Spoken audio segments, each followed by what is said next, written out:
Ladies and gentlemen, boys and girls, welcome back to another Sporting160EN podcast. This is podcast number 74, sporting the Ruben Amorim look, as you guys see, my new hero.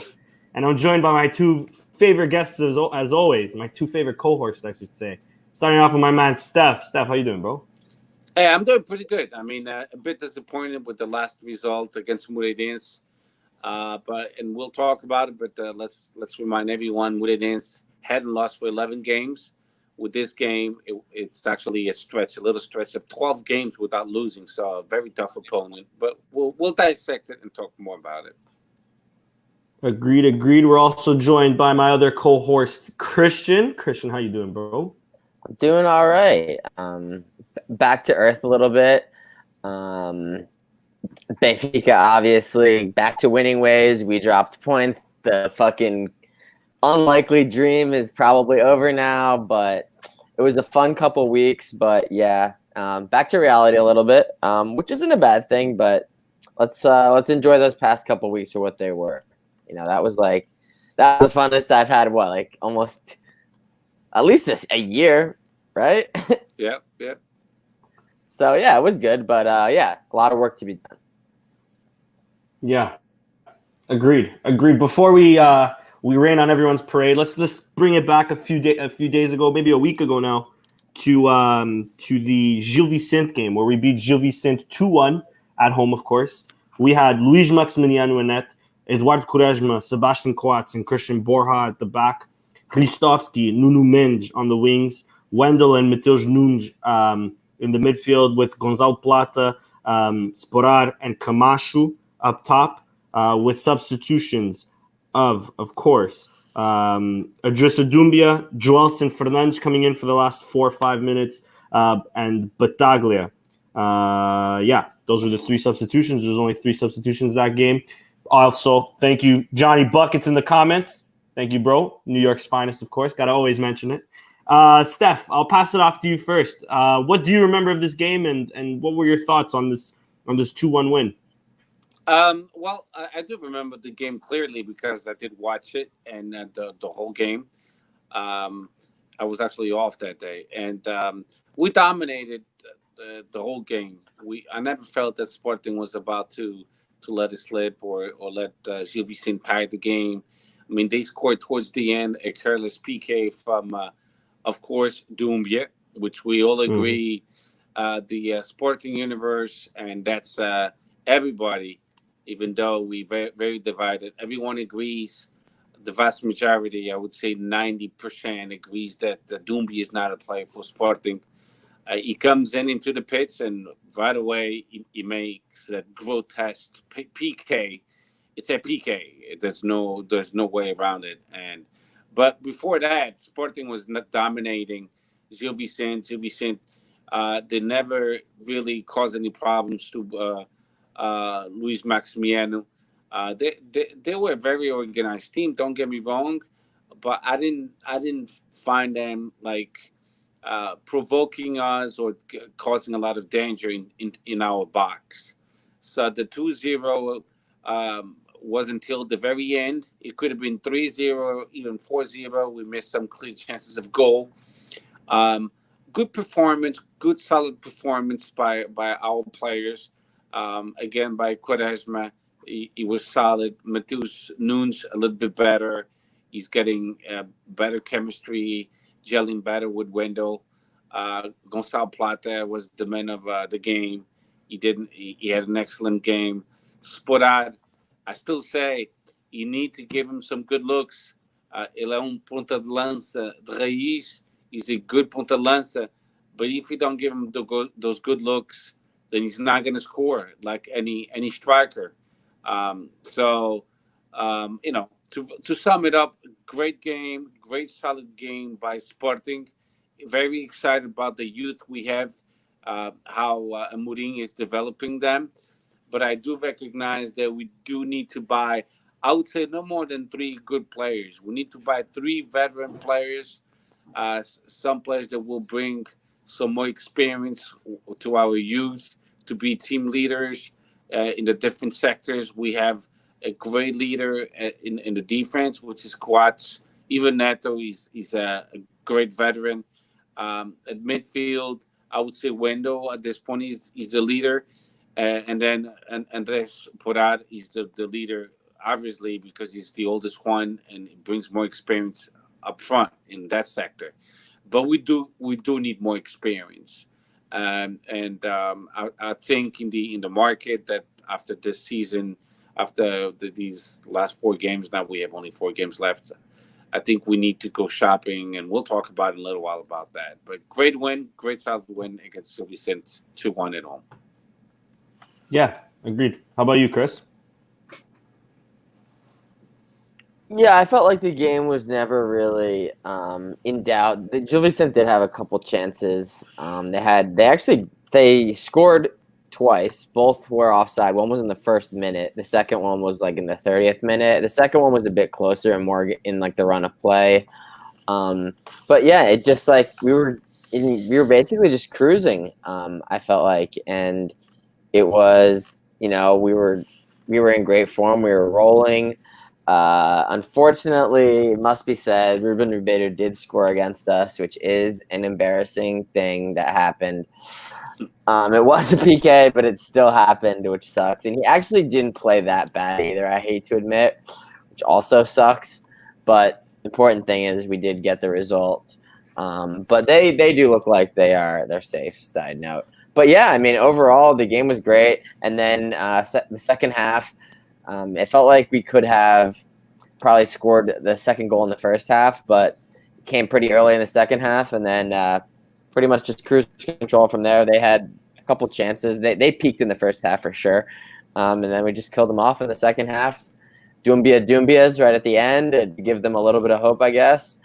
But yeah, I mean, miles better than yesterday for sure.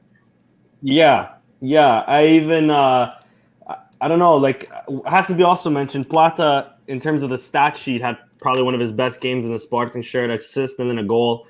But he was pretty bad. I mean, he had some good moments. Even his assist, it was just like he dribbled, mistouched it, hit the defender's foot, and just ricocheted right back to him, and he kept going. So I mean, I'm glad he took the guy on and such, but like it wasn't his best piece of skill. Mm-hmm. I'm with you. I like the intent. I like the drive that he may give, but I don't like his final product is missing. Not to only mention, I believe it was just towards the end of the first half. He was basically through on goal, and this guy decides to sort of backheel it back when you're like through. Yeah. Not even close to being offside. He could have just keep going forward and laid it off. He could have gone himself. He could have done a million things, and he tries to flick it. And that was really painful. That was really bad, yeah.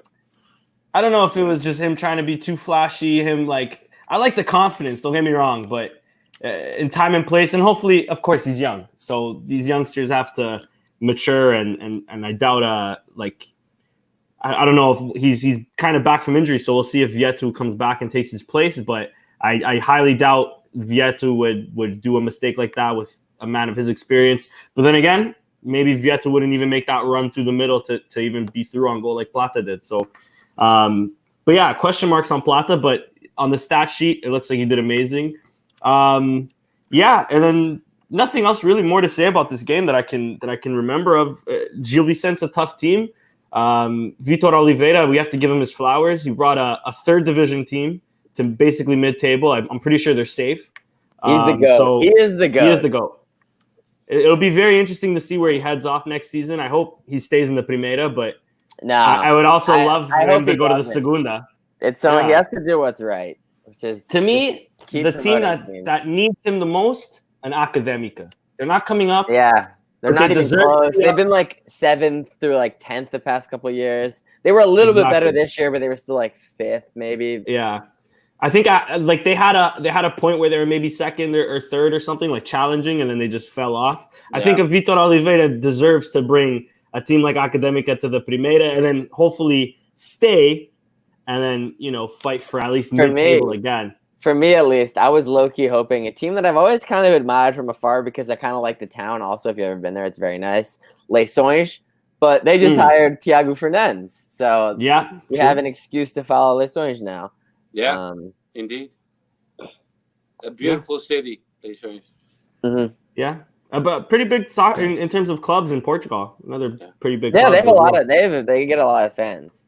I mean, very historic, especially when you compare it to a lot of the other teams in the second division. Yeah, Gil Vicente is they have 36 points, so they have guaranteed. They're good. They're good. They're good. Yeah. Mission accomplished. I mean, the man's literally never failed a mission. No. No. Never. Yeah, that's right. I think if he becomes Sporting's coach, we'll win the league under him. Like, that's how good of a mission accomplisher he is. I know. That would be superb. That would. But he might go to Sporting B. No, I'm only kidding. Coach. That's true. We do have the coach, Philippe. It would be a good choice. It would be a good choice. Yeah. Sporting B. When he's like 80 and retired from promoting teams, he can just be like a youth coach. No, imagine him being the Sporting B coach, and then having meetings with Ruben Amorim on a daily basis and learning from him. Dude, the Sporting B would be like Porto B that one year. They'd win the second division, but like not be able to go up. You know? Yeah. True. True.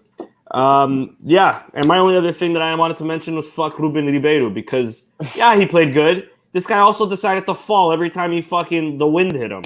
So fuck that guy. Terrible. But of course it's Sporting, so you had to score against us. Yeah, guys, who were your man of the match for this game? I got nothing else to say about this game, really. To me, I know you guys don't agree with it apparently, but it was the Plata. To me, fair enough. The stats he scored. The stats will say that. For me, I'm going to go Nuno Mendes. That's a good choice. I liked him up and down the flank, and was kind of sad that he didn't play last game. But we'll talk about that because I see what you see. Well, he did play, but not enough in the second half. Yeah, we'll talk about that though. Because I'm seeing the same things you're seeing. Yeah, mine. I was gonna give Matheus Nunes as well, but I'll give it to Ristovski because I actually liked him this game, and I'll get more into. I think we missed him on the Moreirense game when we subbed him off. But anyways, let's go right into the Moreirense game. Played yesterday.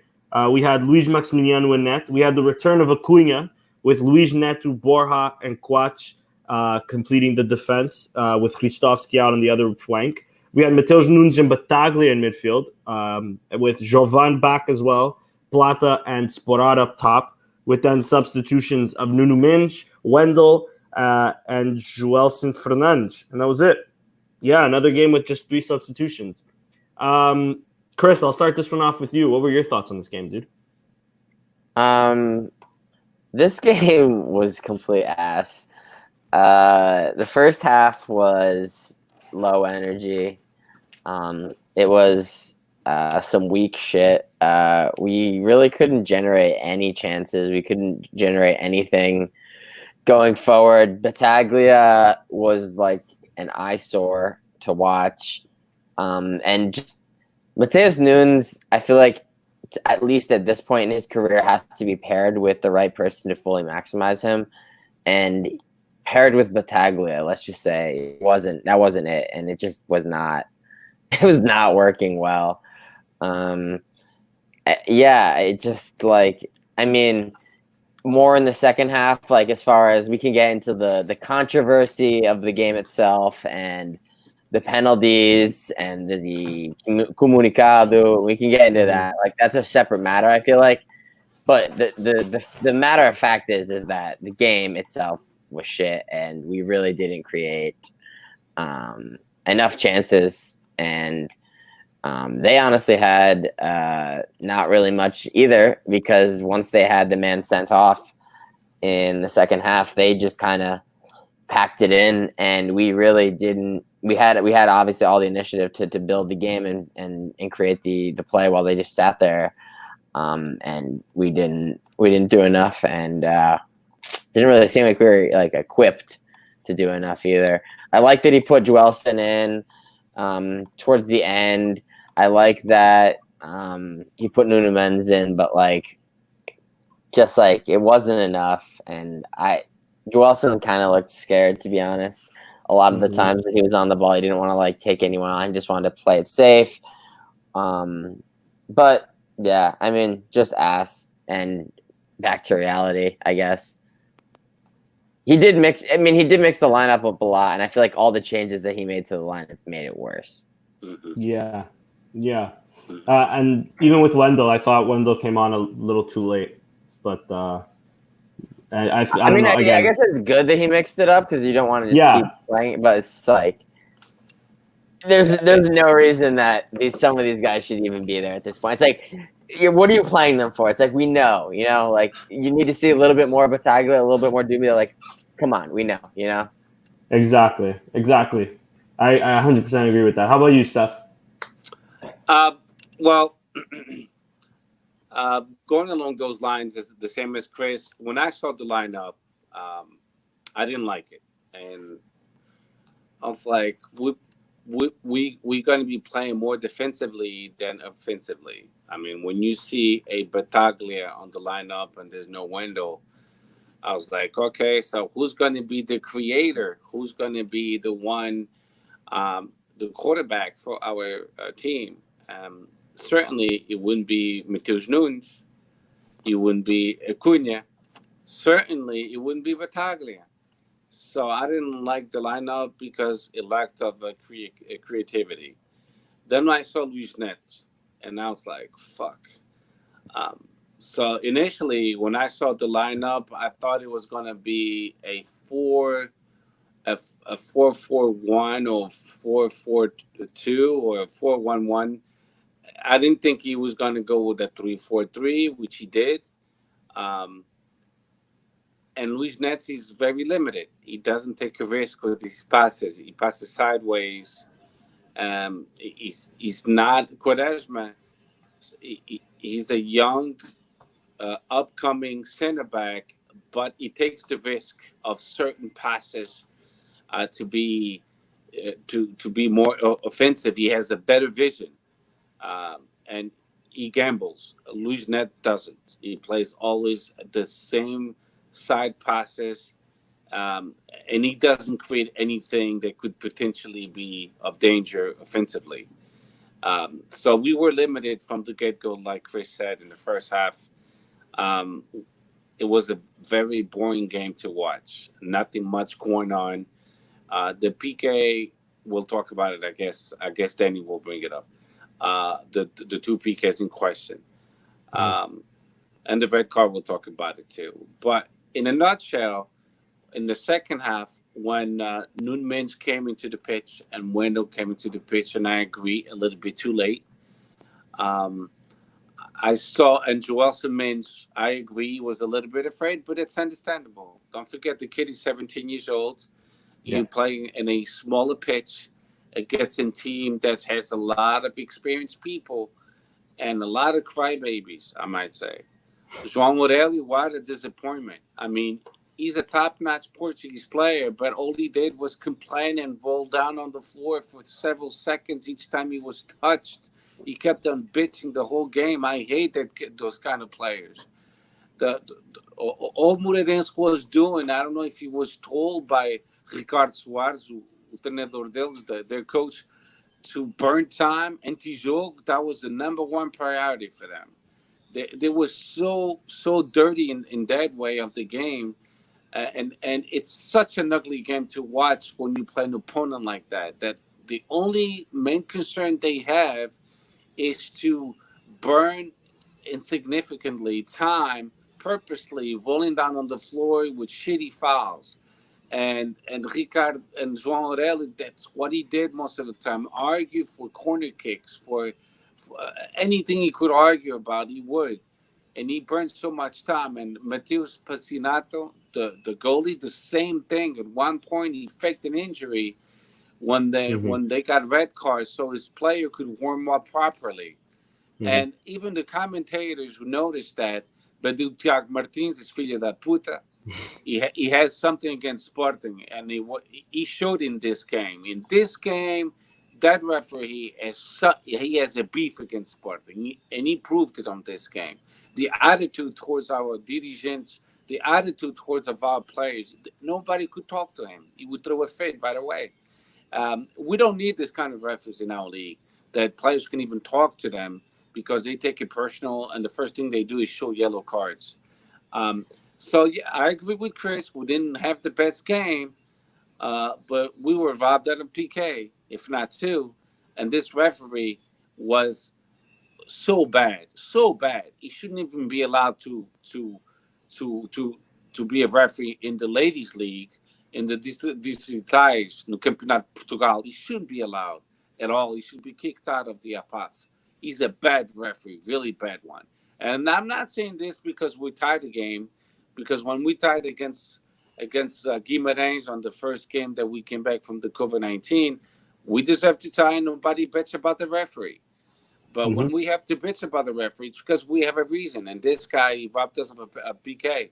But the second half, to come back to our Sporting, we played better just because Wendell came into the pitch, and Nunes also, his combinations with Giovanni, they were lethal. I saw some speed finally on the left wing. I love Acuna, but he was kind of limited too. He didn't do much. All I saw was passing, circulating the ball, and the only lethal combination that I saw was from Giovanni and Nunes. He has a pretty good. He knows how to cross pretty good. Some lethal crosses, and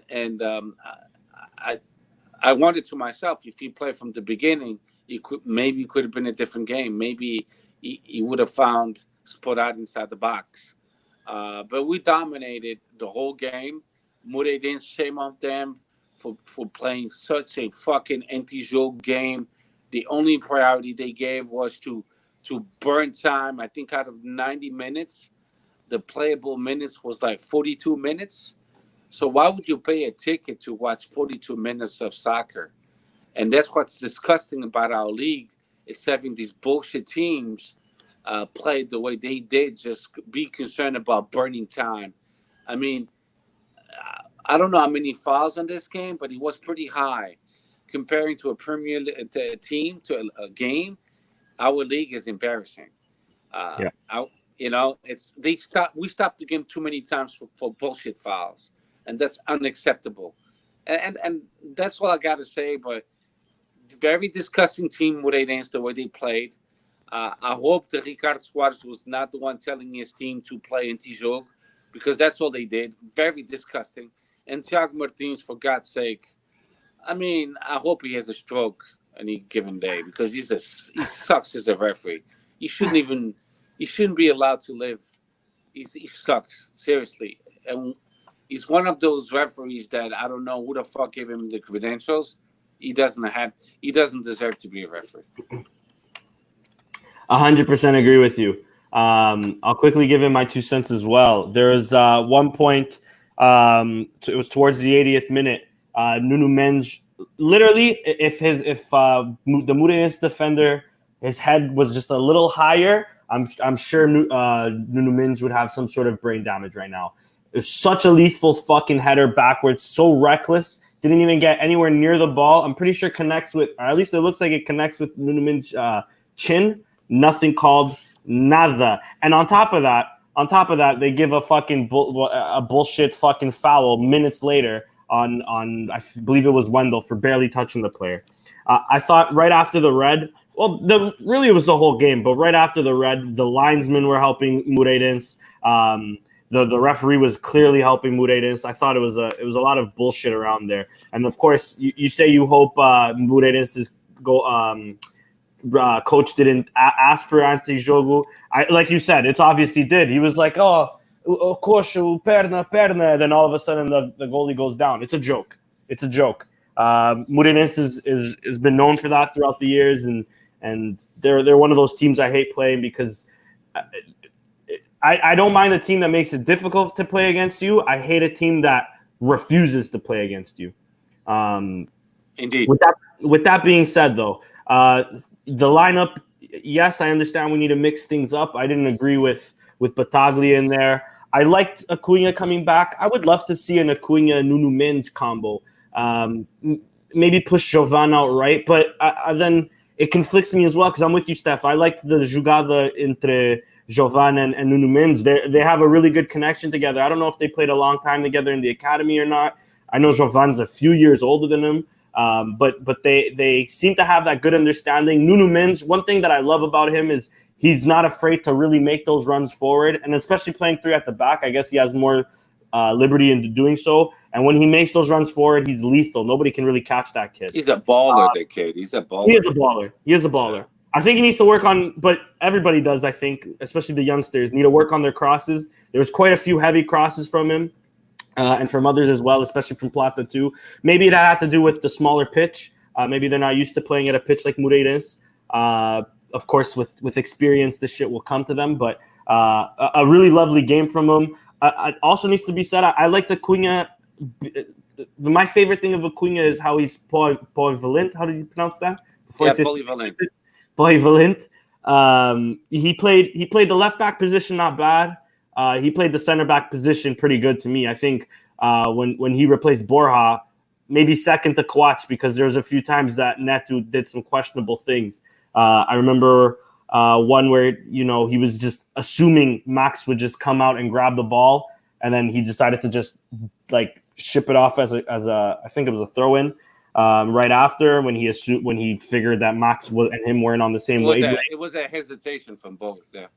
For sure, but I think as a commanding defender as Neto is, I think he should have definitely told Max to maybe come off his line a bit or to come get the ball or something, some sort of communication. There was also that jugada into Plata and Max that Plata almost scored in his own net. Thank God Max had those reflexes to kick the ball out. What this showed me more than anything was obviously the inexperience that we all knew was there. I also think Amorim made a huge mistake in taking out Ristovski for Joelson and not Plata. I thought we lost our entire right flank after that. I don't know if what exactly it is with Ristovski that maybe Amorim doesn't rate. But I think Ristovski can really play that whole right flank really well. And especially playing three at the back, I think he's underrated going forward. He got an assist on the game with Gil Vicente when he first came back into the game. He's not the best defender, but he's not a terrible defender. He's way better than Plata. I think he would give us more stability. I get where he was coming from. They just got the red. More attacking players, the better. And I like that. Also, that intent. That's the other thing I really wanted to mention. I love the intent that we had going forward, especially trying to go for the win. Whereas I think if we had a guy like Silias and Kaiser, and I think they would not play it safe per se, but they would just swap out, like for like positions. I don't think they would do something as ballsy as take out Ristovski and add another attacking player. So I do appreciate that.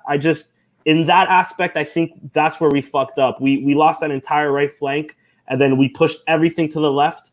And then, of course, they were able to shut down Jovan, who had a bad game. Not a horrible game, but a bad game. He was quite off the mark. He had that one free kick that went God knows where.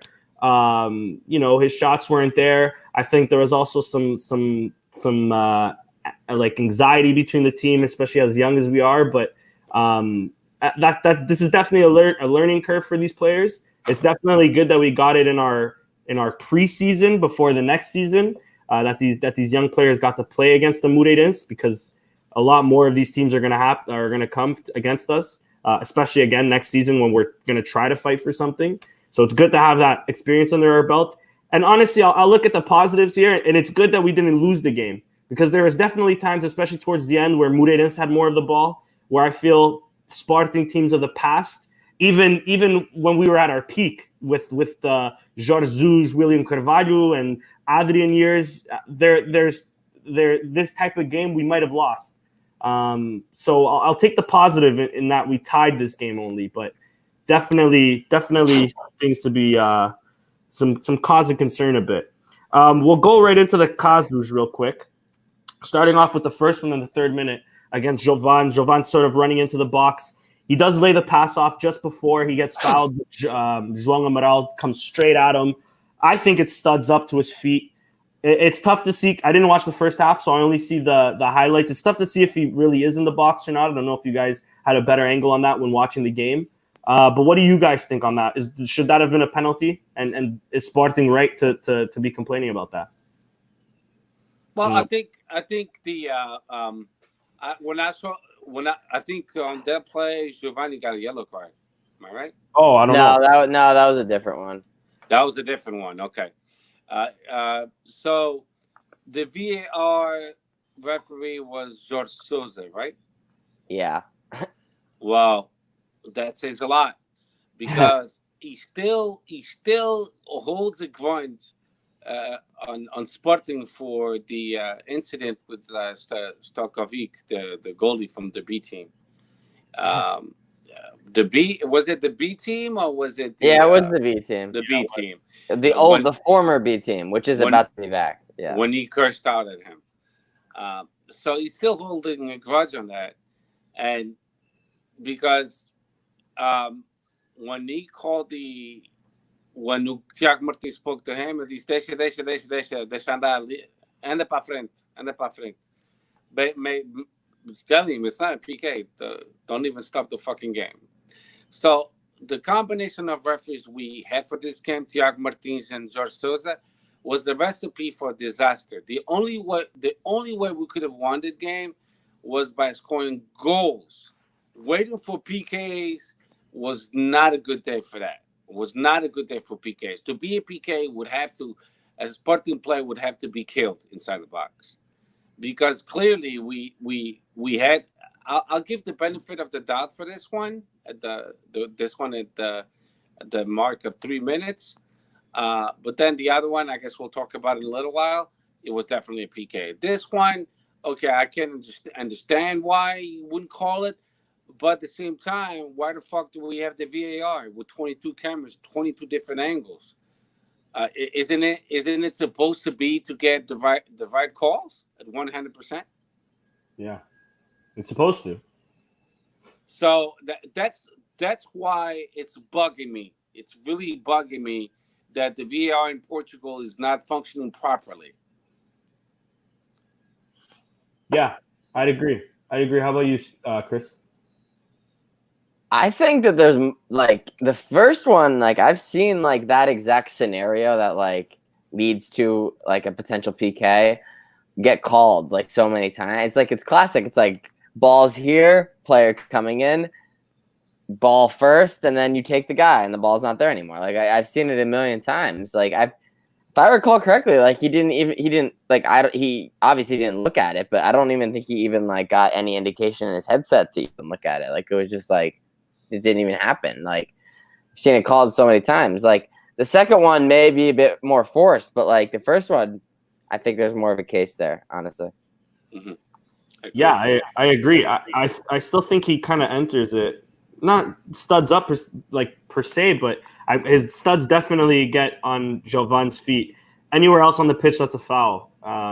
So I think I'm with you, Steph. We have to have either VAR is there to get these clear-cut calls, or they have to have the balls to call these. If we have the time now to relook at fucking calls, I don't understand why we're not calling these. And it looks like it's the flavor of the month for these fucking referees. I'm gonna call because El Porto Benfica. I don't like Sporting. I'm not gonna call it. Fuck them. And to tell the truth, that's how I feel. When I feel like it's situational. It's more like it's like if it's a close title race and they're both going W. It's like maybe there's pressure for them to give it. Like this one. Okay, maybe if he calls it, Sporting can get back within 9, but it's like it's not going to go anywhere, right? They're not actually going to reach second place. So it's like there's no pressure there for him to actually do it, and it's not like Sporting even influences that same pressure that the other two would anyway. But at the same time, we shouldn't be waiting for PKs. I'm a strong believer that we shouldn't. Do we want to just get right into the comunicado? Because the problem with the comunicado is it assume like first off, it's like I get what he's saying. It's like, oh, we were doing so good, right? We're churning along, and all these PKs halted our progress. It's like, all right, hold on a second. we're churning along, as in we're 17 points off the title, and this win would put us within 9 points of second place with 4 games left, needing our rival to lose 3 of the last 4 games for us to even have a chance, right? Or all of the last 4 games, which it's like, I guess it's possible, but it's like the ref didn't do this to you, right? The ref didn't stop a great Sporting. No, the ref sucked, but he didn't stop a great Sporting. You're like, I get what you're trying to do. You're trying to like, oh, this is us defending the club. But which is expected. It's expected, especially since they get accused of not doing it enough, right? So this is them trying to prove that they're doing it, right? And this is how they go about doing it. And in the process of doing it, they just distort the facts to help suit that. And it's not distort the facts. It's kind of like sweep aside some facts. It's like, yeah, we're 17 points off the title, but we're like, we were so good right now, right? It's like, I mean, basically everything that's happened since the pandemic in soccer is just totally random, right? There are teams that were good that are just horrible now. There were teams that were horrible that are just suddenly good now. Take Portimonense, for example. It's like, it is sort of random. Do I think Amorim's doing a good job? Yes. But it is sort of fucking random. And for once, we seem to be the beneficiaries of some randomness for once. So, dude, you need to pump the brakes with that, you know? That's all. Yeah, agreed. I'll say this. Maybe not because Sporting is Sporting and we always get hate on, but I think if Benfica loses that game and doesn't beat Boavista 3-0 and we have a chance to pull in 6 points with still a chance to play them and take another 3 points off them, I think the refs would act. I don't know if they looked at it or not. Again, I didn't watch the first half. I think they might have called this one or the second one at the very least, because at least there's something to go for and there's something to fight for. The fact that Benfica won, I already had the feeling like, okay, champion, the dream is basically done. Like there's no way they're gonna still lose another 2 and then and then lose against us. And by the way, the fact also what reinforced it for me too was not only did Benfica win, the manner in which Benfica won. Yeah. Just showing like, oh, you boys thought like Vieira's in the news. Maybe he announced he's running. It's like, oh, is he gonna run again? Is he gonna resign? Like, he still knows some people, right? And Elton Late, man, that is just straight scandalous, right? It's scandalous. I don't know I don't know if I want him to sign to Benfica, then get loaned out to fuck nowhere, or if I don't want him to get signed, because fuck that guy. And to be fair, we'll quickly side note to that Benfica game, because I did watch it. He had a decent game, but almost every goal, or at least the first 2 goals he gave up, were such fucking frangos. The first one, he didn't even try to hold that ball. He just threw it at Andre Almeida's legs. Let me fall. And then the second one, Pizzi just headers it a centimeter away from him, and you're telling me you don't have the reflexes as a top goalie to fucking parry that away? Come on, give me a fucking break. But anyway, to all fairness, I think Benfica would have won the game anyway. Maybe, for sure. But they were on the ropes until the first goal. Until the first goal, Boavista was the better team. And then he gave them a free goal. And then exactly. And then they got their confidence back. Yeah, it was never gonna slip. It was too much to be done. It was like the first first 2/3 of the season was too shitty to recover. Yeah, agreed. I don't think that third place is in risk really either. Like, I'm not really concerned. I don't really feel that much concern for it, obviously, but I made it a little bit closer now because we dropped 2 points, but I don't care. Like, I feel like we're just better than them, you know? So, I guess it's something to watch, but our schedule is maybe a bit harder and something to watch, but I still feel like I don't really care about them that much. We are just 3 points ahead. I think they just have to play Porto, or we have to play Porto and Benfica, right? Mm-hmm. Yeah. So there might be something there. I feel like they'll draw points on their own. Maybe. Going away to Passos. Yeah. Going away to Passos, getting Belenenses, going away to Tondela. Maybe. But we'll discuss that a bit more towards the end as well. Yeah, and Steph, I don't know if you want to also go into the comunicado, but also that second PK. I know Chris said not so much, right? The How second about you? one, I mean, he is grabbing his shirt, right? So if we want to be technical, yeah, if someone calls it, they can't be faulted for calling it, right? Agreed. But I think Coates is trying to look for it, or he feels the tug and makes it dramatic. Mm-hmm. Okay, but I I don't know if you saw the game, the one in Spain, the one the referee called 3 PKs. Was it Barcelona? I forget. Atletico. Yes. Yeah. Barcelona Atletico. Oh, that was complete amateur hour. All those Okay, PKs. 3 PKs. Lighter than this one. Not even in comparison to this one with Coates. It's a 100%. There was PK. one PK where I'm pretty sure there wasn't even any contact, and he didn't even look at it, and he verified it in like 30 seconds. And it's just like he had already given 2, so it's like, oh, he just gave a 3rd. And there's nothing there. Okay, confirmed. Like I have no idea what was going on. I agree, but this one with Coates, the reason why it to me was a PK. I understand if there's no VAR, and I would agree with the Chris's assessment, because back in the days with no VAR, okay, it's a fast play, you can even see it, and then it's not a PK. Fine, you didn't call it, sucks. At home, we would be complaining, watching the replay. What the fuck? Aquela merda um penalti que o banana não viu nada. But now it's not the case. Now there's the VAR, and when you freeze the picture, it shows a tug like this. It shows it. So when you froze the picture, you could see it, and that's the moment that Coates was trying to jump and get into the ball. If the ball was gone, then I guess I would agree, and I would say, fuck it. The ball was not even there around the vicinity, so it shouldn't be called a PK. If Coates didn't fall down, would they even have reviewed it, though? Exactly. That's why I think Coates should have went down. That's why I think. Yeah, I mean, but you don't have to fall down anymore because you have the VAR. I think the VAR made it stand out because I didn't see it in real time. Me neither, Chris. I just seen Coates. I seen Coates fall in real time. I completely missed it. And I was like, I didn't even know what was happening, and I was like, I agree with you.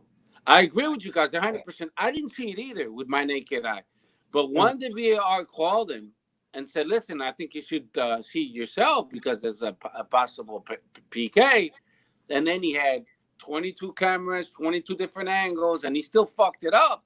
That was a PK all day long. You don't think that if that was Benfica Porto, they wouldn't have called it? Especially like since there was one that he could have given earlier. It's yeah. Come on, that would have called if it was Benfica Porto. But I mean, if he called it for Sporting in this game, it's not like no one would have even been mad at him, Exactly. But the thing is, you put so much pressure on him, on the Thiago Martins. You put a lot of pressure on him, on the APAF, on all the other referees, because he decided not to call it PK when it was a clear PK. Who do you think would have taken it, Jovan? Oh, it doesn't matter now. Because if Jovan took it, like there was probably a 65% chance he would have missed it. Maybe, but his set piece was so fucking bad. You had Portuguese and Benfiquistas agreeing that it was a PK. I mean, Ruben Diaz has literally gotten the PK for getting grabbed like that. Yeah, I know. And but going back to the game, that red card was that a red card? Somewhat suspicious, but probably. Danny? I think it is. But there is a case to be made that he wasn't last man. But he's going through on goal, clear trip. I think that's a red. Okay, so let me ask you. I don't know the letter of the law. So let me ask you the questions in a different way. Who's to blame for putting himself in that position? What do you mean? The defender. The defender, I think, yeah. The defender. He, instead of passing the fucking ball, he made the wrong turn and then Plata saw it and he got the ball and he made the bad out of it. So yeah, if the coach wants to be upset with his coach, he shouldn't be upset at the Sporting player or the referee. You should be upset at this player. Yeah. You know? Agreed. Ele pôs ele naquela posição. So, anyway, this game really got to me because that PK should have been a PK, but like we said, possibly we would have missed it. But still, why would a fucking referee not call that PK? Because he's got something against our club. Him and Jorge Souza hate fucking Sporting, and they showed every time they can. I would pay to hear that audio of George Souza talking to him. Yeah, me too. While he's watching. Filho da puta. Agreed. Yeah. Sporting played shitty. I agree. Sporting played shitty, but don't forget why. Because we played a team that only wanted to do anti-jogo on a smaller pitch, and they dropped the line. The red card was actually, I agree with Chris, it was bad for Sporting because they dropped the lines right away. And then they parked the bus, and that's it. It was over. They were fine. Because they actually had a couple chances in the first half. Like, if I recall correctly, they had one flash right in front of goal where Max actually made a pretty good save. And imagine the anti-jogo if they would have actually scored one first and had a lead to defend. It would have, the anti-jogo would have started even sooner. Oh yeah, big time. But it was such an ugly game to watch, and I don't know why this coach of Moreirense would pick such a strategy like that. It was like it was a final of the World Cup or Liga Europa. They're not even playing for anything. They can't get to Europe. They can't get relegated. They're just like in the middle, stuck in the middle. You playing home, play the game for the game, and try to win the game. I'm sick and tired of these fucking games. Seriously, it's not that Sporting played better. They didn't let Sporting play in a smaller pitch. Once they got the red card, they dropped the lines, and let's not forget they haven't lost for the past 12 games. So they've been because they just do that bullshit every time. Yeah. Top defense, exato. Fiquei clear, olha. Viste até o meu amigo Jorge Fernandes, he's my compadre from the other podcast, o Benfiquista. Yeah, he's a great guy. And no, he knows how to he knows how to watch soccer. Ele não é daqueles benfiquistas cegos e lampiões. He's a good guy. Exactly. He hates Luis Felipe Vieira. He doesn't like him. He's the very few good benfiquistas. We'll give him that. Few. Him and Cintia and Mario. Yeah, of course. I won't say any more names. Let me just also, the last piece of news from this game before we get into our man of the match was Hugo Viana right at the end, getting suspended for 30 days, 5,100 euro multa fine for saying, that's muito for the common man, bro. Not for him. Not for him, though. He told the referee, pensas que és a estrela, já te fudeste 2 penaltis que não marcaste, amanhã já tens a medalha nos jornais. And then when the referee looked at him, he says, estás a olhar para quem, seu caralho? Não tenho nenhum problema em ser expulso. Hey, you've done shit up until now, but Hugo Viana. A round of applause. Thank you. Yeah. Second time this season, he's done the exact same thing. I like that. I actually like that. Yeah. I think he was only hired to talk shit to the referee and get suspended. No, I mean, you have to. You're doing your job. You have to. It's just the way the Portuguese referees are, like stuck up, like snobs. Like you can't even talk to them. They think they're really gods. I mean, have you seen like the Premier League? You see the referee explain to the players why he showed a yellow card or why he marked it such a foul. But you can do that shit with certain Portuguese referees. They take everything so personal. Puta que pariu, meu.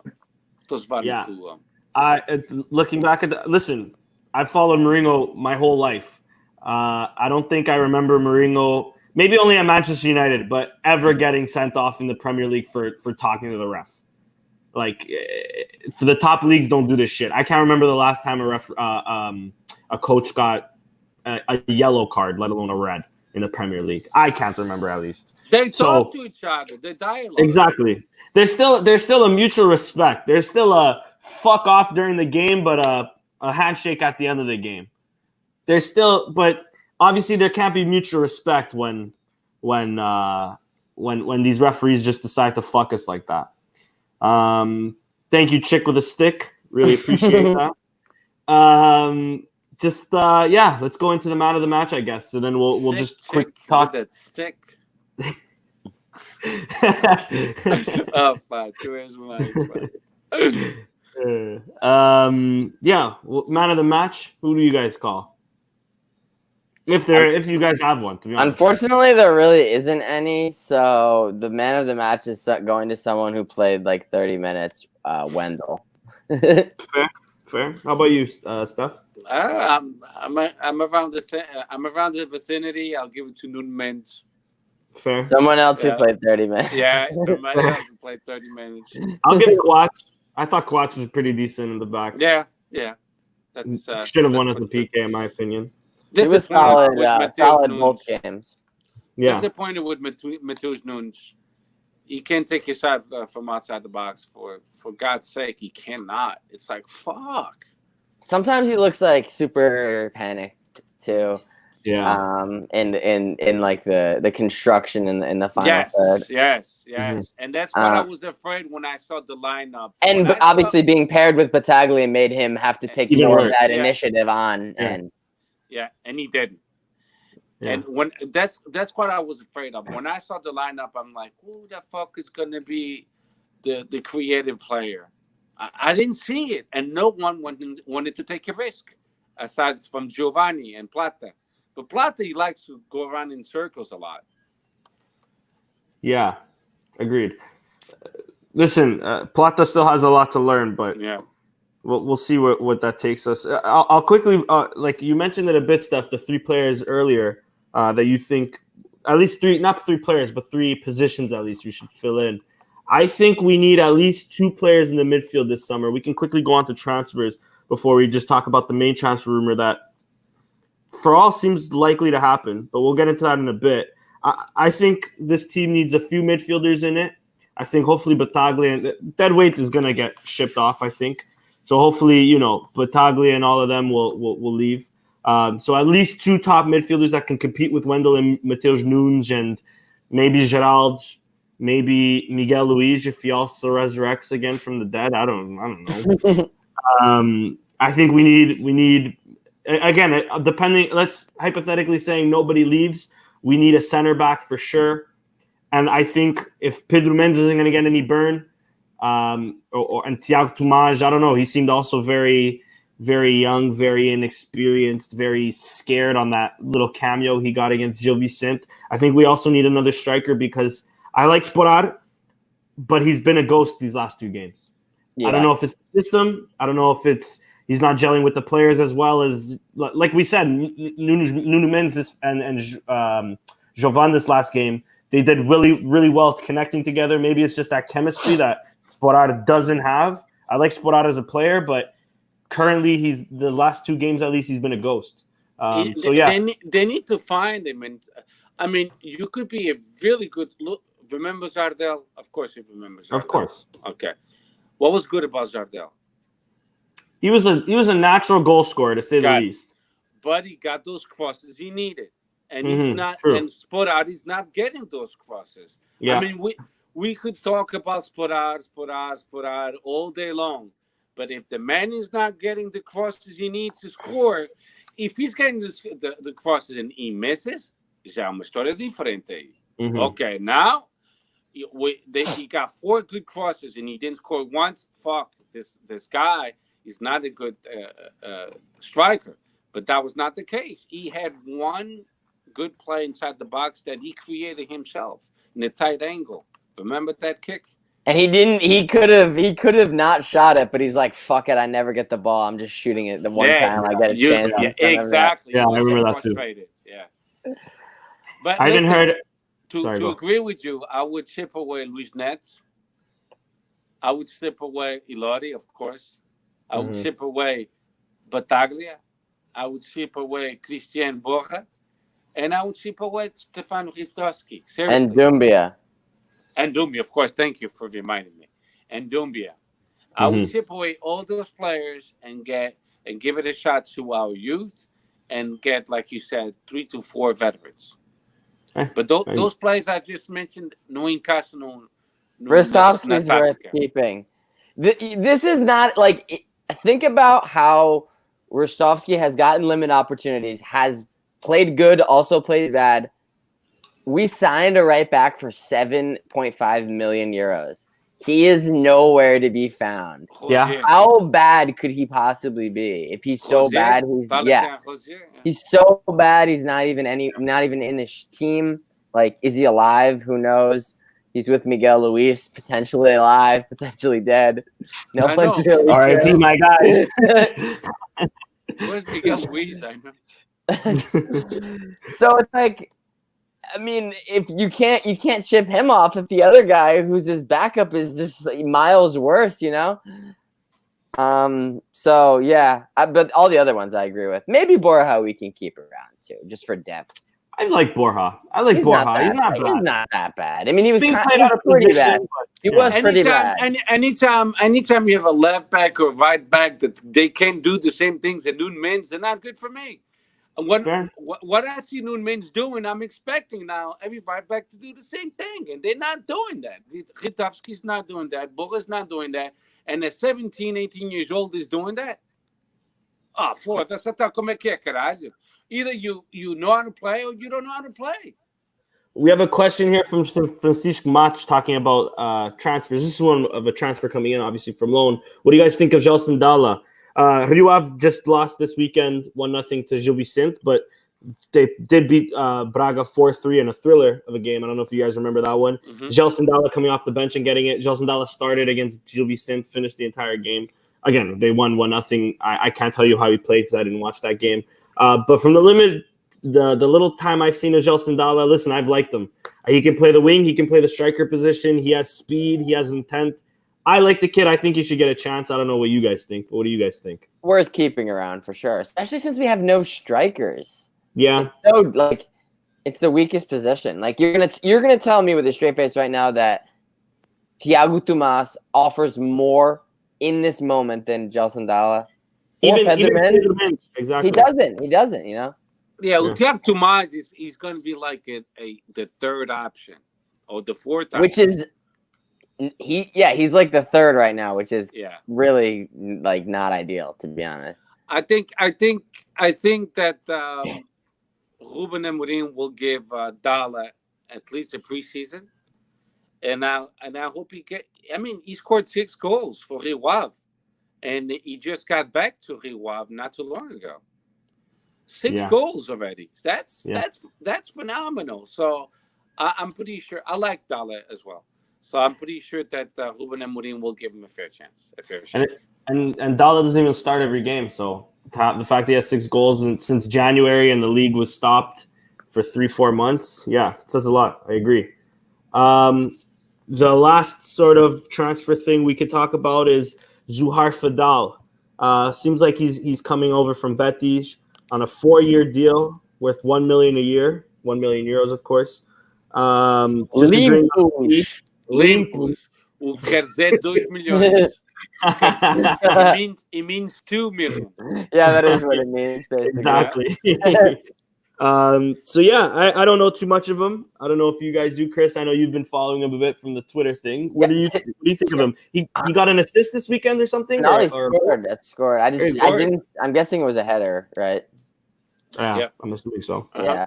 I mean, to me, honestly, like, he seems like a solid defender, but if Neto isn't the guy for you or for Ruben Amorim, like, Fadal is like more in the mold of center backs that are like that, you know, like bigger, not super pacey. So maybe he just thinks that he I don't know if Neto's gone or not. Maybe he's not gone, and Neto's just like the 3 is Quaresma, Coates, and Fadal then. And then you have Vinil Fernandes. I would go with those 4. Hopefully, yeah. Yeah, I would. And then Neto. And I guess if you play with 3 center backs, you have to keep 5 instead of 4. Then is that what we're assuming?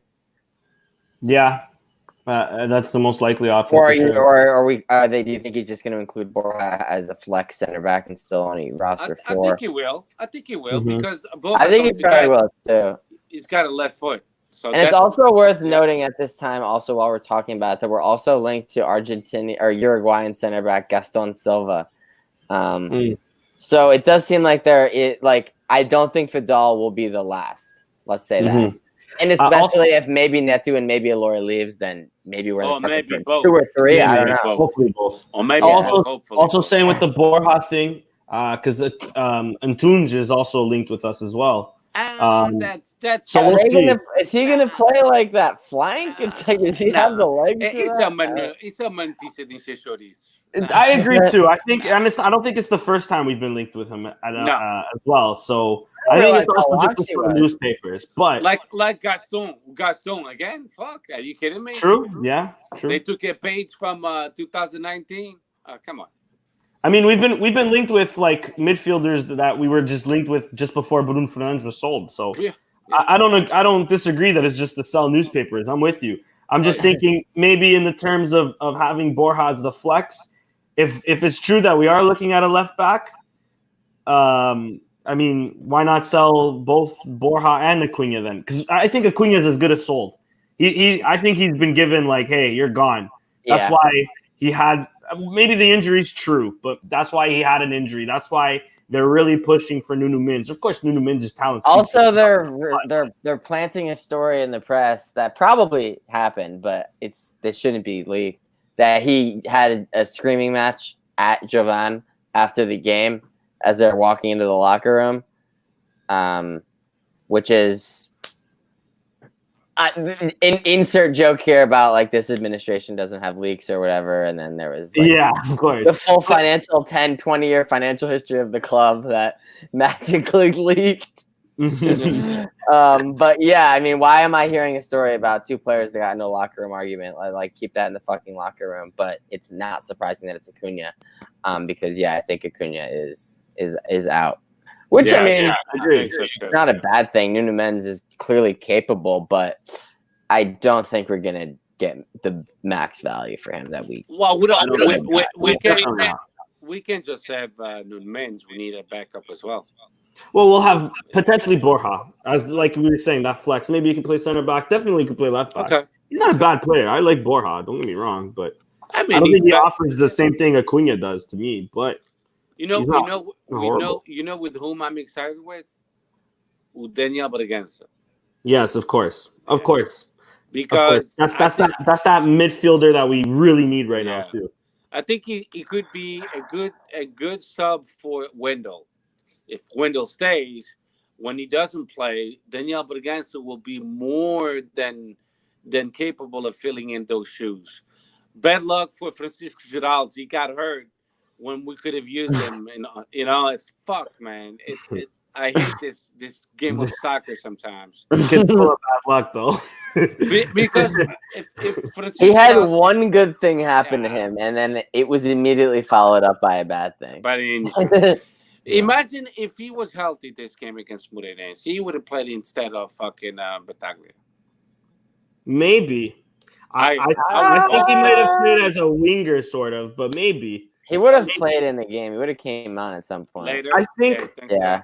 I think. I mean, it's a shame. Well, not a shame because I do like the formation, but I think with Bragança and Wendell can definitely live off a 4-3-3 so long as we have a solid center defensive mid. If we had not a William, but if Doumbia was at least the Doumbia that we thought he was going to be, I would really love that midfield of a ball-winning defender.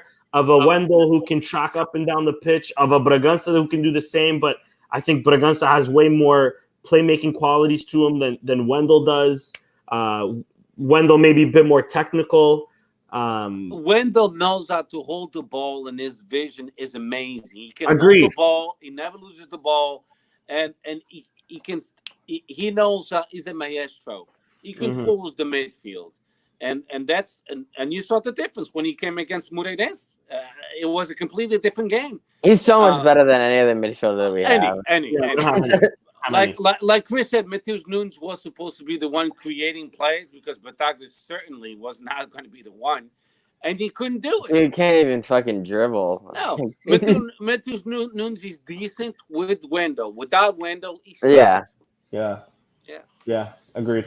Yeah. But it's just like there's really no one else in that midfield. It's like your options are Battaglia, Doumbia, or Sheikh Giralds, but he was hurt. yeah, And, he's not an option. Yeah, and- it's just like there's nothing there. And that's what pisses me off because that was his game. But I guess if he was on the team, like would be playing in these moments right now because there's literally no one else. And But he can't play, I believe. quality. I believe No, he no, can't play. no, he can't play. I'm saying if he was on the team, like If he Oh, could. yeah. If he wasn't loaned out to a second if he division, if he hadn't gotten loaned out and was just on the we were in a Oh, bunch yeah, of most fucking idiots. But Fucking guy is awesome. I can't wait to see him play. And Dalla. I would love to see those two players. I hope they give them a chance. just last question from Francisco Mats before we go into previewing next week quickly. Did you guys hear Porro, a right wing back? Yeah, it was linked. What do we think? It's it's another player in Man City that the partnership with Man City that's yet to yield a single player. It's yielded several rumors, but it's never yet to yield a player. But he's actually good, right? So Man City buys him from Granada, I believe, for 12 million euros. Spain, He's 21, under 21 international for Spain. Like, yeah, he's pretty good, right? But I mean, I guess like maybe they would loan him or whatever for the partnership, but like, I'll believe the partnership when I'll see it. I'll say that. I'd also give it that I think Manchester City would rather see him in a different competition than the Portuguese. Like maybe I'm wrong, but I think that's one of the reasons why we haven't. Well, I mean, he was back in loan in Spain this year again. You know. Exactly. And I mean, those teams all have like Manchester City, Girona. I think there's another Spanish team that I'm forgetting. They all have that sort of that Manchester City partnership connect. I think it might be Granada that is the Man City one. Maybe. I think also Girona though too, isn't it? Oh, maybe it's Girona. Yeah. I think it's the Barcelona based team. Anyway, I think you're right. Yeah. Also, I don't know if we met. I thought we did, but Eduardo. I'm assuming he means from midfield. Yes. We're forgetting Eduardo, boys. Oh yeah. Oh, was he on the bench? Was he even on the bench? Was he not even considered an option, or was he even in the team, or what? No, we didn't forget about him. We just don't want to remind people. Exactly. Apparently, like we're asking for like to profit off him in the window. You know, we're trying to double the money, $7 million. We'll have to sell him to China then. Like the China. What money does China have, bro? I'm still waiting on speaking of China, I'm waiting on a part for my fucking engine, and these Chinese don't fucking want to manufacture it anyway because of coronavirus. These pieces of fucking shit, bro. Just kidding. I love my Chinese people. Anyway. Well, Chinese people is one thing, but the Chinese government is another thing. You can say that about a lot of countries. Agreed. Anyways, we'll go into next week's games. Tondela receives Porto at home. Wait. This is like in a couple of days. These fixtures are coming hot and fast. Yeah. Sorry, you're right. Friday. Thursday for the Porto game, and then Friday Sporting. Mm-hmm. You're right. So Thursday, Tondela receives Porto. Not a big talking point here, but the biggest talking point really is if Porto beats Tondela, we have to go to Porto, and if we lose, Porto's celebrating the title after they play Not us. on my fucking watch. I hope not. I really hope not. My best friend's Portista. I would rather not have to deal with that for a whole fucking summer. We will make them wait 1 week. You know what's the good thing? It's going to be an empty stadium. Yeah, but those Portistas, bro, those players are still gonna fucking do. They're gonna do something. You know what you do? You go back to the balnearios, you take a shower, and you go home. Yeah. Hey, at least they can't be already champions playing us and have like blue dye in their hair already, because that's demoralizing. If you're playing the team and they have their hair dyed already, that's demoralizing. I think Sporting will win that game. I hope so. I think so too, though. I think that'd so too. That'd be nice. So, did you guys see the clip? These Portistas are fucking like milking it on Twitter with Fernando going like this after being sent off against Sporting a few years ago when they won the league. I would not want to see those images again. Just to say that. And then Famalicão receives Benfica. that same day at 4:30. Tough game. Já tá pago. They've loaned their player in the past couple of weeks. 100%. A Benfica Academy player just signed with Billy Kelm. So a Malachau. And then on the Friday, Guimarães, who, I mean, still has a chance, but let's be real, they don't have a chance. Plays Gil Vicente, and when I say has a chance, I mean for Europa League spot. They play Gil Vicente on Friday, and then Sporting receives Santa Clara, and then Passos goes to Braga, who can, I think, Passos is still fighting for survival, so hopefully they can, take some points off Braga, give us some breathing room. More importantly, let's talk about our Sporting. Sporting receives Santa Clara. Santa Clara, the same Santa Clara that beat Benfica 4-3 last week, I believe, or a week and a half ago now. Yeah. There we go. Yeah. So a decent team. Their recent form, they lost to Marítimo. Who sucks. And then they lost to Boa Vista as well, just after beating Benfica. Yeah. I think they're mid-table, so they're safe. Yeah, they're ninth. They're safe. Nothing to worry about. What are our thoughts on this game? I hope that for a bounce back, at least. I know last podcast I was a bit pessimistic. I'll just go off and say I think Ruben Amorim is going to get the boys fired to go. I think we're winning a solid 2-0. What do you guys think? I think the same thing. I think we'll win 2-0 as well. But expect a Santa Clara to play like Moreirense. Yeah. Especially the only difference is we'll have a bigger pitch. That's the only difference. Yeah, but truthfully, if it was at Ciudad Football, it wouldn't be that bad either, because that's like a pretty good neutral venue, But yeah, it's a team that's like exactly like Moreirense. Can't get relegated, can't get to Europe, stuck in the middle, nothing to play for. They're just gonna pack it in probably. Oh yeah. But as they showed against Benfica, clearly, I think that they have more threats off the break.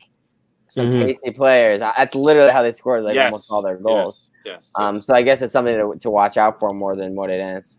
But yeah, I think we're gonna win. I think we're gonna get back to winning ways as well. 3-1.